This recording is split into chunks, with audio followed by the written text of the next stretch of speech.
What's up, everyone? Stoic preview here. There's a moment just before you speak, just before you act, when your entire future hangs in the balance. In that moment, one word, one reaction can either build a bridge or burn it to the ground. Most people don't realize how much power they give away when they let their emotions run the show. Anger, fear, frustration, they feel like they're in control, but in reality, they're being controlled. Today, we're going to talk about habits that don't just help you manage your emotions, they help you master them.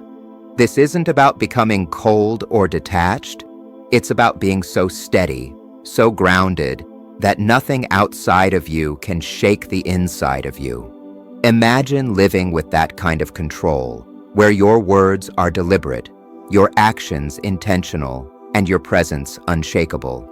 That's the kind of life we're building here. If you believe in becoming the calm in life's storms, in shaping yourself into someone who can walk through chaos with clarity and purpose, then this is your place. Please subscribe, not just to watch videos, but to join a journey, one where each step takes you closer to the person you were always meant to be. Stick around until the end of this video, and you'll learn how to start living with that kind of quiet power. The 5-second reset, sometimes it takes only a split second for your entire mood, your relationships, or even the course of your day to change. One comment, one look, one situation, and suddenly you're somewhere you didn't want to be. You've felt it before, that rush in your chest, the tightening in your jaw, the quickening of your thoughts. It's like your body is screaming, "React now," without giving your mind a chance to think. This is the trap most people fall into. We live in that raw, unfiltered moment where emotion drives the car and reason is tied up in the trunk. If you've ever spoken words you couldn't take back or made choices you wish you could erase, you already know how expensive those moments can be. The Stoics warned us about this danger centuries ago. That's where the 5-second reset all comes in. At first glance, it sounds almost too simple. 5 seconds? How could that possibly change anything? But those 5 seconds are the difference between you owning your emotions and your emotions owning you. When you feel that rush of anger, frustration, or anxiety, your brain is getting hit with a chemical wave. Stress hormones like adrenaline and cortisol are designed to push you into immediate action. It's an ancient survival mechanism. In the wild, reacting instantly could save your life, but in the modern world, that same impulse is more likely to damage your relationships, your career, or your peace of mind. Those 5 seconds are your first step in making the unconscious conscious, transforming that automatic reaction into a deliberate response. Here's how it works. The next time you feel yourself about to explode, whether it's in an argument with your partner, a tense meeting at work, or even a driver cutting you off, stop. Physically, mentally, emotionally, just stop. Close your eyes if you can. Take a deep, slow breath in and start counting. 1, 2, 3, 4, 5. Feel your body. In that moment, you'll notice the tightness in your muscles loosening just slightly, your heart rate beginning to slow, your mind clearing enough to see the bigger picture. This is not about suppressing your emotions. It's about creating enough space for your wiser self to catch up with your emotional self. Think of it like this. You're driving down a busy road and someone suddenly swerves into your lane. Instinct tells you to slam the horn, yell something you can't take back, maybe even speed up just to make your point. But if you count to 5, you give yourself a moment to realize this person might be rushing to the hospital, they might have made a careless mistake, or maybe they just didn't see you. The point is, you don't know. But in those 5 seconds, you have the clarity to decide whether this is really worth carrying for the rest of your day. That's emotional self-defense. You're not pretending it didn't happen. You're choosing not to let it ruin your peace. The Stoics called this proairesis, the faculty of choice. It's the idea that while you can't control the chaos of the world, you can control the space between what happens and what you do next. The 5-second reset is the modern application of that principle. It's training your mind to step back from the ledge, to resist the urge to jump headfirst into the heat of the moment. And here's the thing, it's not going to be perfect at first. You'll forget to do it sometimes. Other times, you'll make it to 3 before blurting something out you wish you hadn't. But every time you succeed, even if it's just once in a while, you're rewiring your brain to prioritize control over chaos. That's what growth looks like. From a psychological perspective, those 5 seconds also shift activity from your amygdala, the part of your brain that processes emotional responses, toward your prefrontal cortex, the part responsible for rational thinking and decision-making. In other words, you're literally giving your brain time to switch from fight or flight mode into think it through mode. Aristotle said, anybody can become angry, that is easy. But to be angry with the right person, to the right degree, at the right time, for the right purpose, and in the right way, that is not within everybody's power and is not easy. The 5-second reset is how you begin to gain that power. Now let's be real. 5 seconds won't make your problems vanish. It won't turn you into a Zen monk overnight, but it will keep you from pouring gasoline on a fire that could have burned itself out. Think about the last time you regretted something you said. What if you had given yourself 5 seconds to breathe before answering? Would you have said the same thing? Would you have said it in the same way? More often than not, the answer is no. Those 5 seconds are a gift you give to yourself and to everyone around you. They say, I'm in control here. My emotions don't get to dictate my behavior. Imagine applying this habit everywhere. Your partner makes a sharp comment, 5 seconds. Your boss criticizes your work in front of others, 5 seconds. A stranger online writes something insulting, 5 seconds. Over time, you start realizing how many storms pass on their own without you needing to step into them.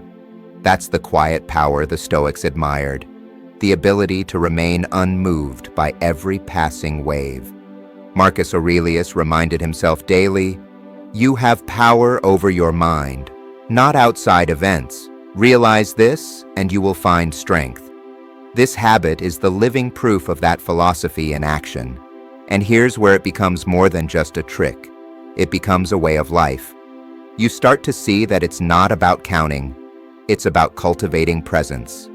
The 5-second reset is simply a doorway into a bigger discipline: mindfulness, self-awareness, emotional resilience. When you practice it, you're telling yourself, I value my peace more than I value winning this argument. I value my integrity more than I value this fleeting surge of pride. And every time you make that choice, you become someone you respect a little more. Carl Jung said, the privilege of a lifetime is to become who you truly are. And who you truly are isn't defined by your worst reactions in your worst moments. You are defined by the choices you make in the quiet space between stimulus and response. Use it, protect it, honor it, because one day you'll look back on situations where you could have let your emotions burn everything down, and instead, you'll see how you built something better simply because you paused long enough to remember what actually mattered. Dig into the why. There's a strange thing about emotional reactions. They're rarely about what's happening right now. Sure, it feels like they are. Someone says something, does something, or looks at you a certain way, and it's like they've lit a match inside you. But if you slow down and really pay attention, you'll notice that the flame didn't start in that moment.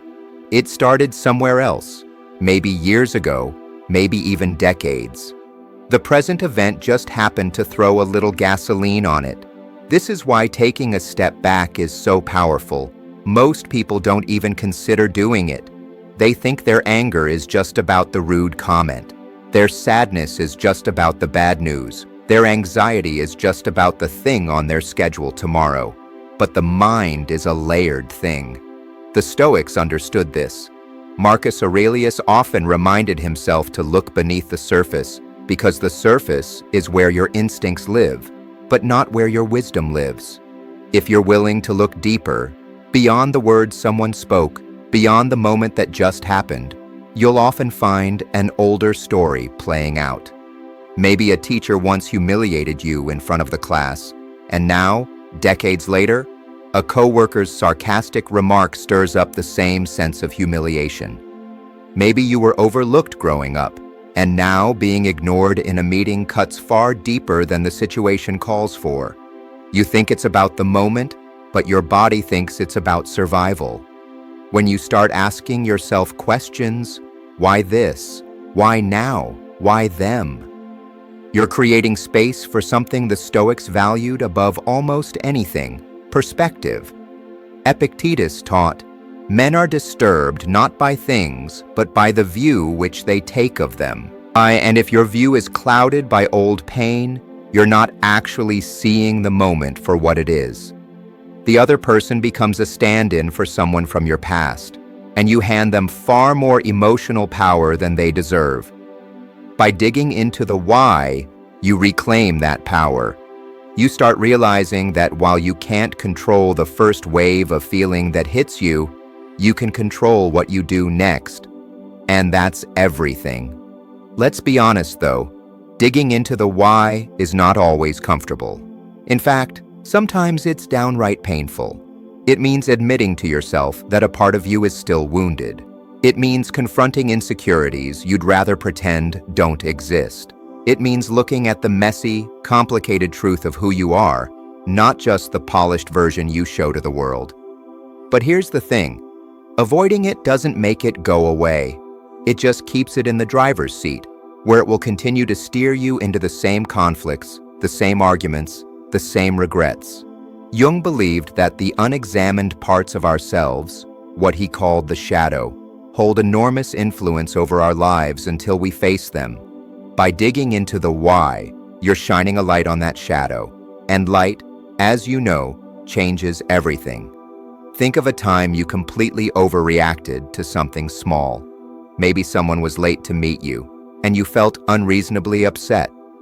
On the surface, it's about the lateness.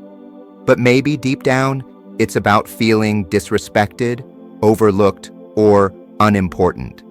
Feelings that have roots in your history, not in this specific person's actions. When you start tracing the emotion back, you begin to see patterns. You notice that certain types of people, words, or situations always seem to hit you harder. And instead of assuming the world is out to get you, you start realizing, oh, this is my stuff. This is my work to do. That shift alone is liberating. You're no longer a passive passenger on the ride. You're in the driver's seat, steering toward better choices. It's often practiced a mental exercise called premeditatio malorum, or the premeditation of evils. They would imagine possible hardships and think through how they might feel, why they might feel that way, and how they would respond. This was not pessimism, it was preparation. They understood that if you wait until you're in the middle of an emotional storm to figure out your triggers, you're already too late. By anticipating, by asking why before the crisis comes, you're building emotional muscle that can hold you steady when life gets loud. And here's where modern psychology and ancient wisdom meet. Therapists today often use techniques like emotional tracing or root cause analysis to help people separate the trigger from the true source of their reaction. It's the same idea the Stoics used. If you can find the root, you can weaken the weed. Without that understanding, you're just cutting the leaves, and they'll grow back again and again.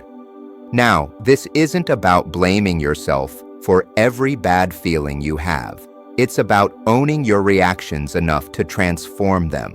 When you feel triggered, instead of immediately firing back or shutting down, pause. Ask yourself, what does this remind me of? Where have I felt this before? Am I reacting to the present, or am I reliving the past? You might not have all the answers right away. That's okay. The act of asking changes your relationship to the feeling. It turns it from a command into a clue. Imagine this playing out in a real-world scenario. Your friend makes a joke about something personal, and you feel that familiar sting. The old you might have snapped back, gone quiet for the rest of the night, or carried the resentment for weeks. But this time, you catch it. You ask yourself, why did that land so hard? And you realize it's not just the joke. It's that it touched on a vulnerability you've been carrying since childhood. Maybe you felt misunderstood back then, and now the same feeling has resurfaced. Suddenly, your anger softens. You're not just in fight mode, you're in understanding mode.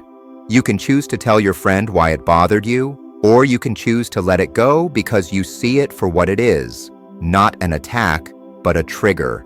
That choice is where your strength lives. The deeper you go with this practice, the more you'll notice a side effect: compassion. When you understand that your own reactions often come from old wounds, it becomes easier to see that other people's reactions do too. That coworker who overreacts in meetings, maybe they were never taken seriously at home. That friend who's overly defensive, maybe they were criticized more than they were praised. This doesn't mean you excuse bad behavior. It means you approach it with more perspective, which gives you more options in how to respond. And here's the real beauty of it. The more you practice asking why, the less often you'll get stuck in the same emotional loops. You start catching yourself earlier.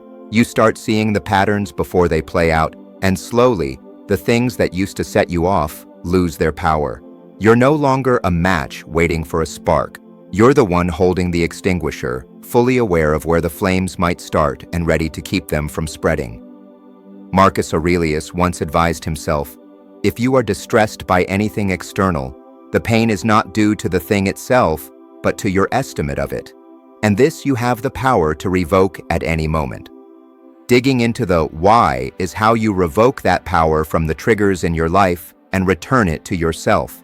It's how you stop reacting blindly and start responding with the kind of clarity that changes not just your day, but the way you live. Don't let resentment brew.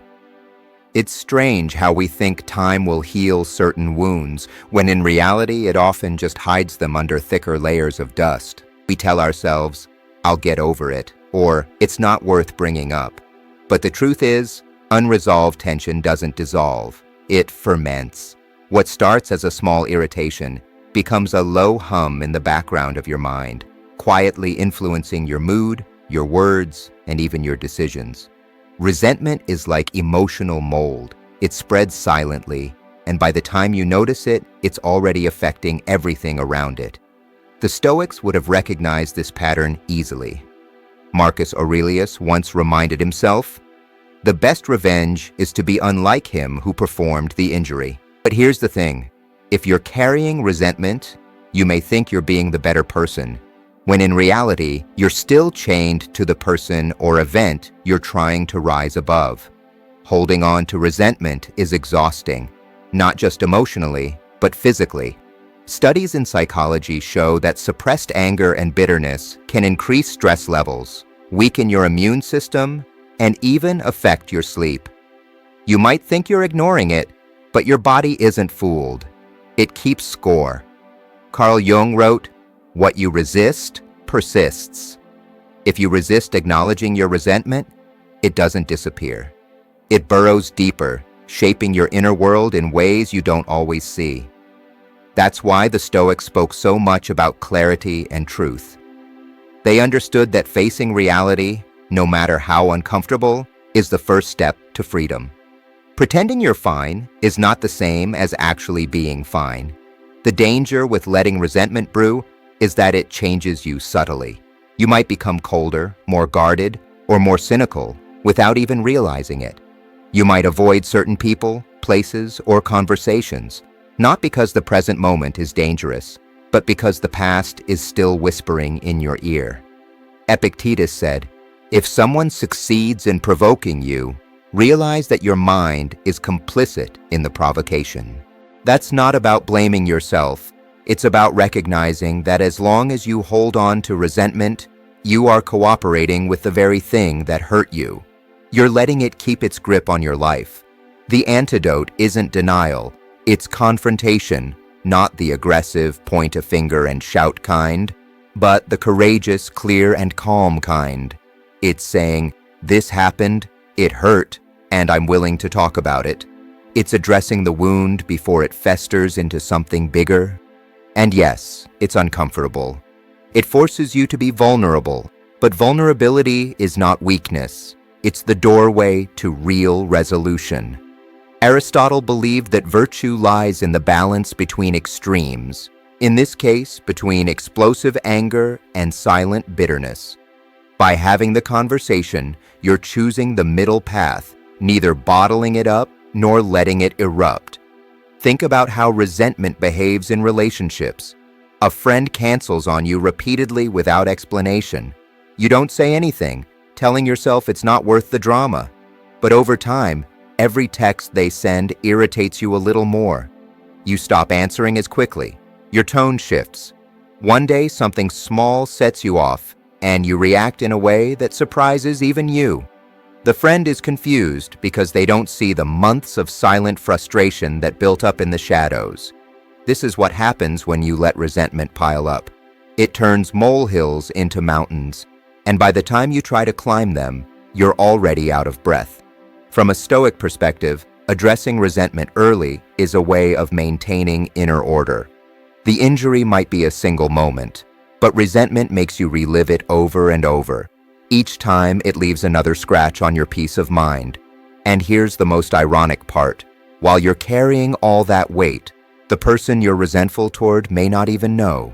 They're living their life while you're lugging around an invisible burden they don't feel. That's why holding on to resentment is like drinking poison and expecting the other person to get sick. It just doesn't work that way. Now, confronting resentment doesn't always mean confronting the person directly. Sometimes the conversation you need to have is with yourself. Maybe the person is no longer in your life, or maybe speaking to them isn't safe or healthy. In that case, your work is internal. You write about it. You say the things you wish you could say out loud. You allow yourself to feel the anger fully, not as an indulgence, but as a way to process it and move it through you. The Stoics practiced view from above, imagining life from a wider perspective. When you zoom out far enough, you realize that most grudges shrink in size compared to the whole span of your life. That perspective doesn't erase the hurt, but it does make it easier to loosen your grip. Carl Jung believed that what we leave unexamined in ourselves often gets projected onto others. If you've ever found yourself suddenly irritated by someone for no clear reason, it might be because they mirror a part of yourself you haven't accepted. Resentment can sometimes be less about the other person's flaw and more about your own unacknowledged pain. By doing the work, reflecting, writing, asking hard questions, you separate the real wound from the imagined one. That clarity is liberating.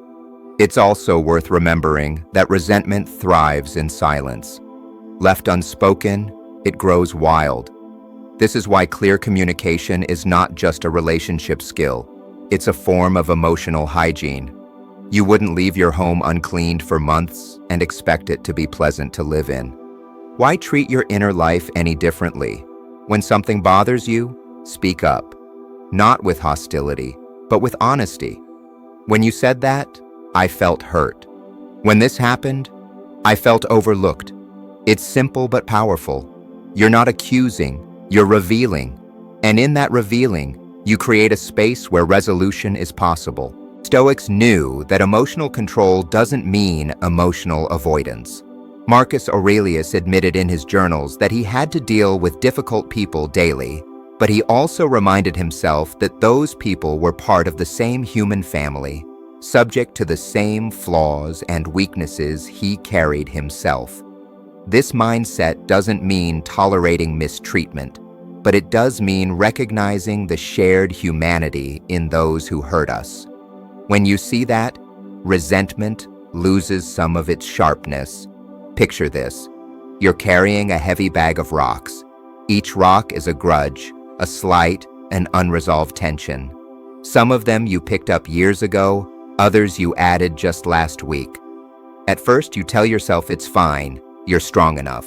But over time, the bag gets heavier and you start moving slower. Life feels harder, not because the world has changed, but because you're weighed down. Now imagine setting that bag down. The relief, the lightness, the freedom to move again. That's what letting go of resentment feels like. Seneca said, "He who suffers before it is necessary suffers more than is necessary." Resentment makes you suffer before, during, and long after the original event.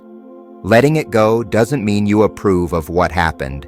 It means you refuse to keep suffering for it. You choose your own peace over the satisfaction of holding on. And that choice, repeated over time, changes you.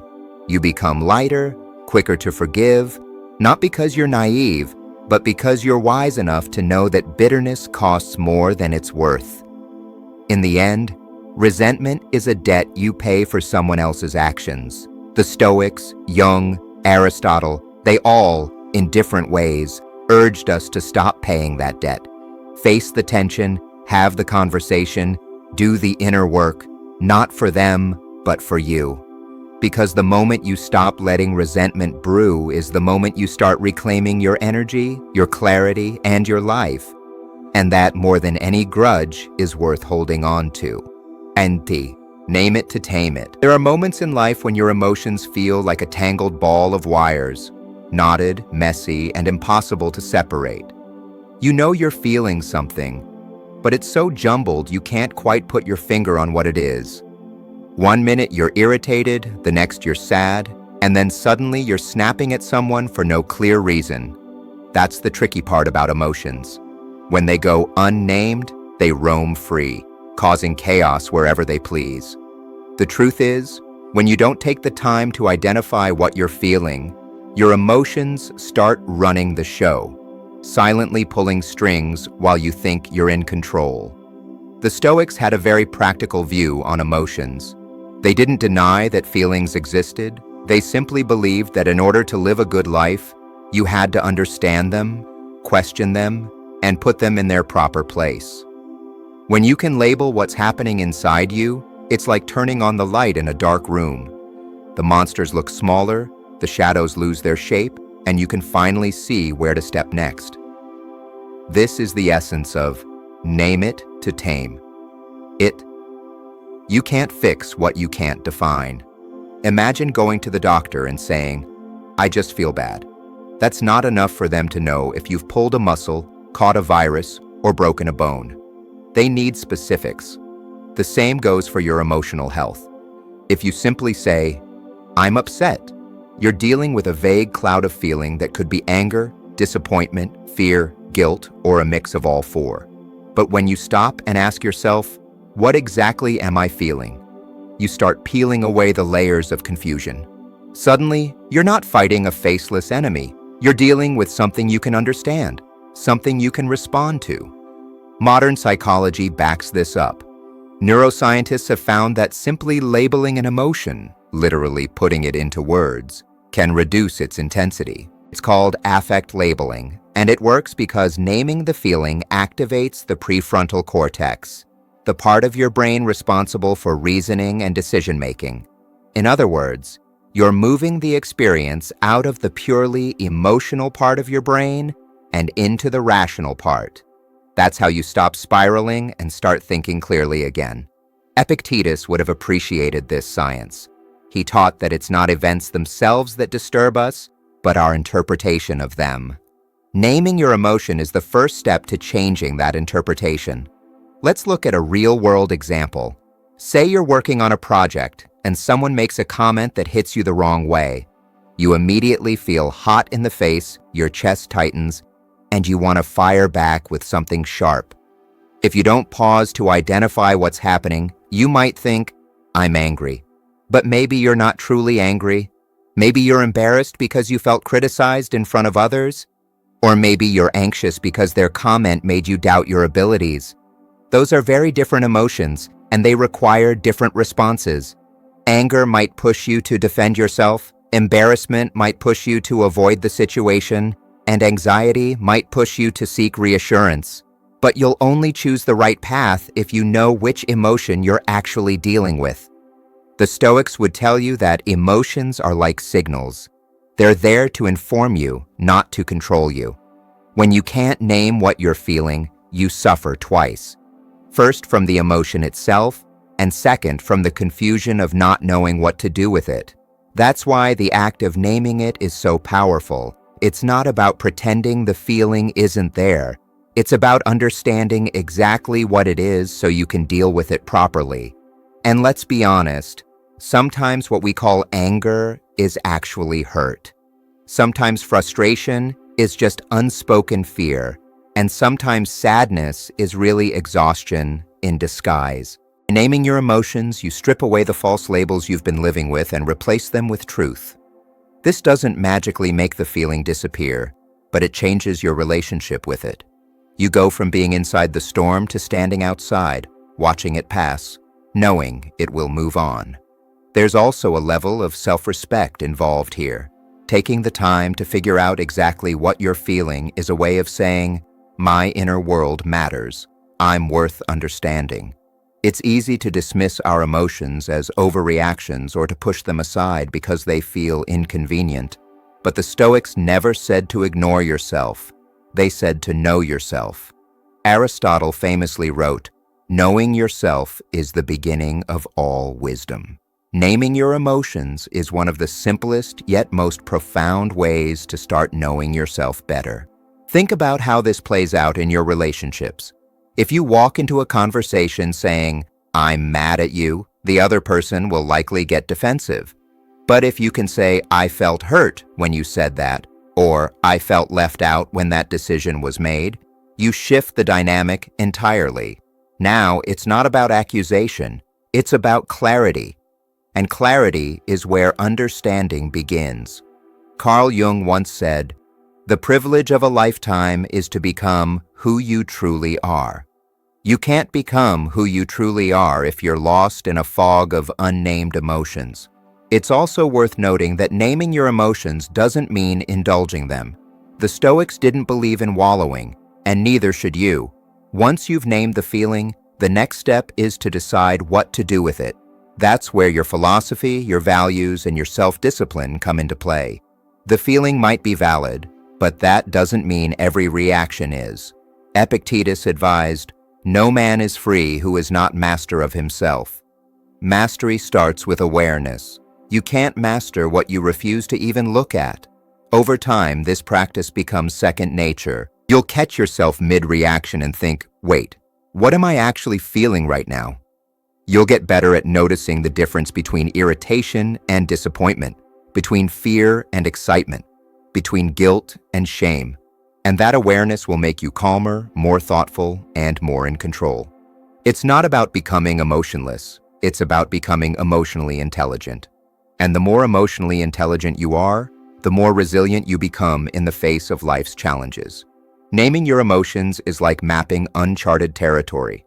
At first, it feels awkward. You're not sure which paths to take or how to describe the landscape, but the more you practice, the clearer the map becomes.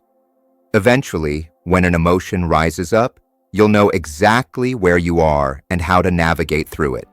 Naming your emotion is the first step toward changing that judgment, toward reclaiming your ability to see clearly and act wisely.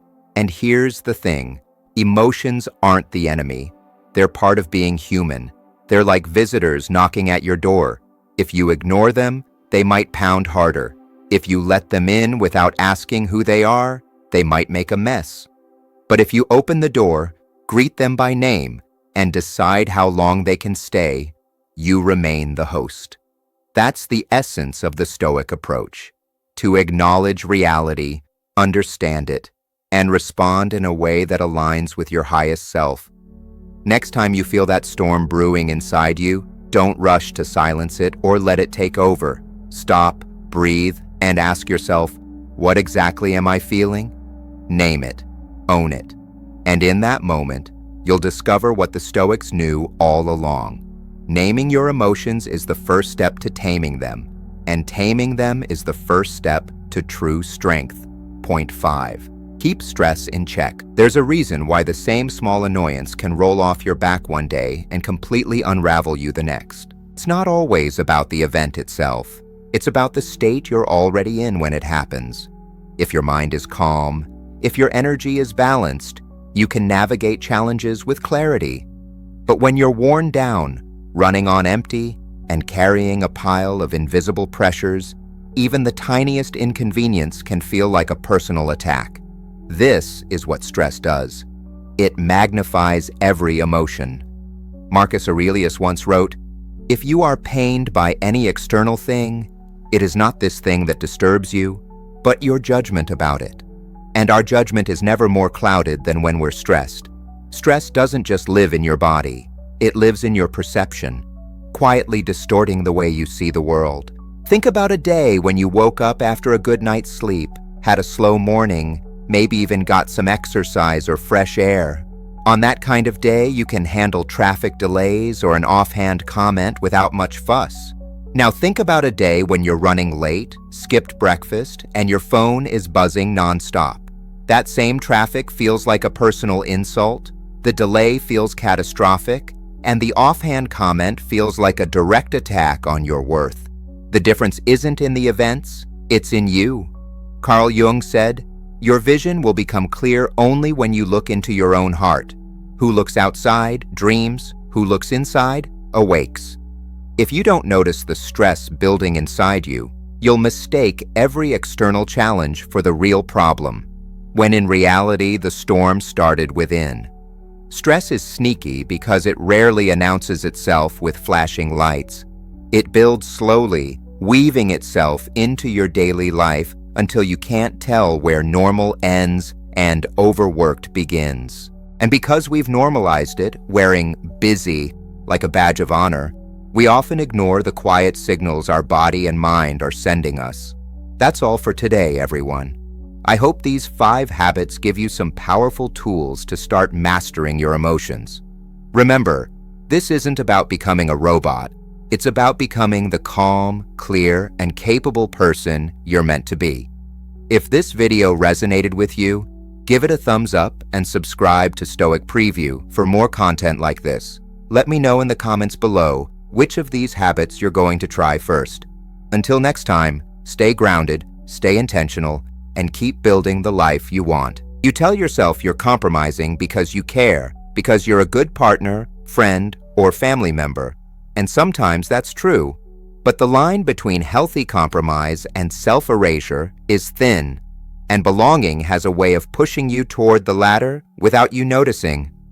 One day you realize you're no longer saying what you think unless it's safe.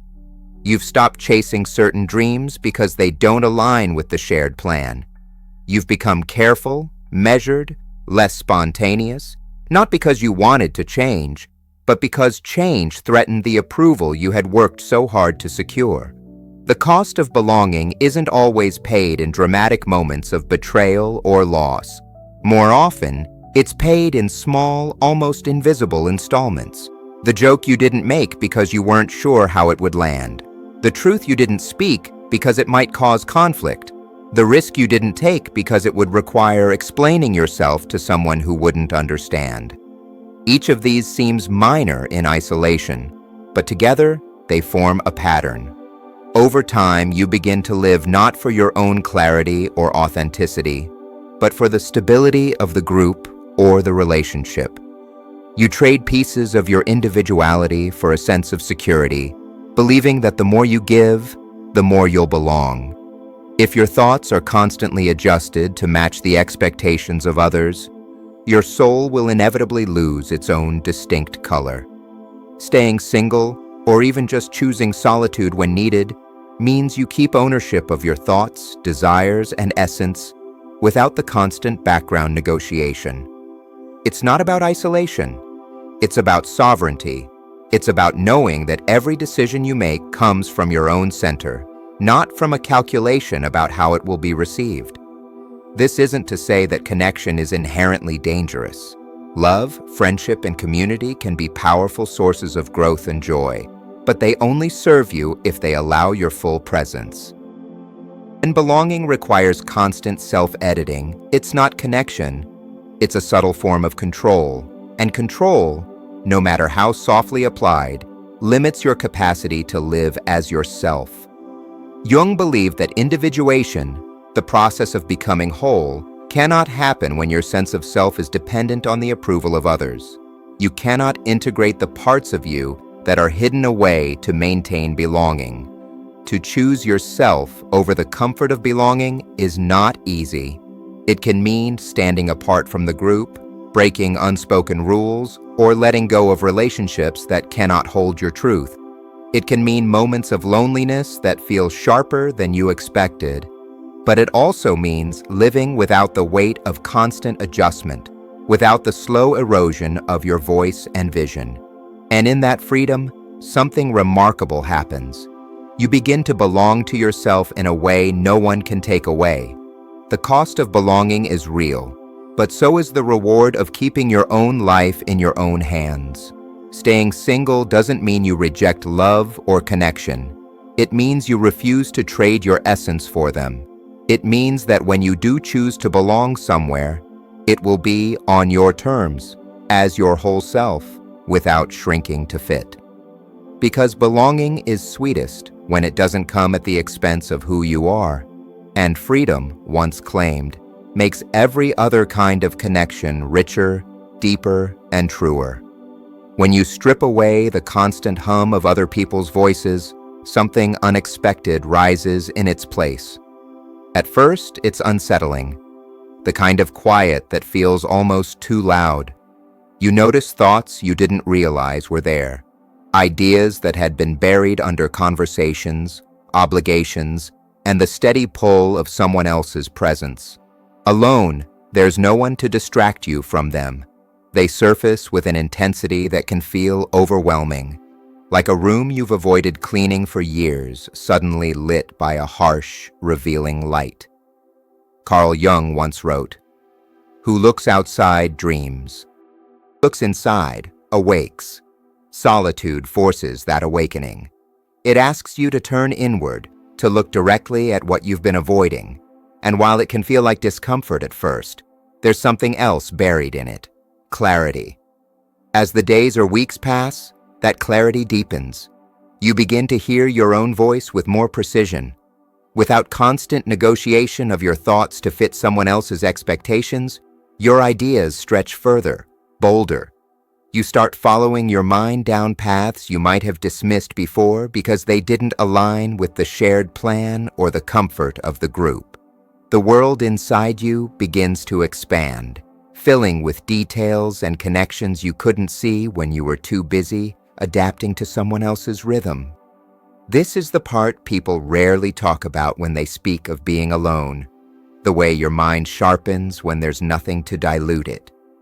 At first, solitude can feel like a kind of loss, especially if you've been conditioned to see it as absence. No partner to share your day with, no one to consult before making decisions, no immediate echo of your words. But as you lean into it, you realize that absence has been misunderstood all along. What you've actually been given is space, pure, unclaimed, unmeasured space. And space has a way of revealing the truth. Marcus Aurelius said, "You have power over your mind, not outside events. Realize this, and you will find strength." In solitude, that truth becomes undeniable. You stop outsourcing your validation, your direction, your worth. They start coming from the inside out. And the power in that shift is hard to describe until you felt it.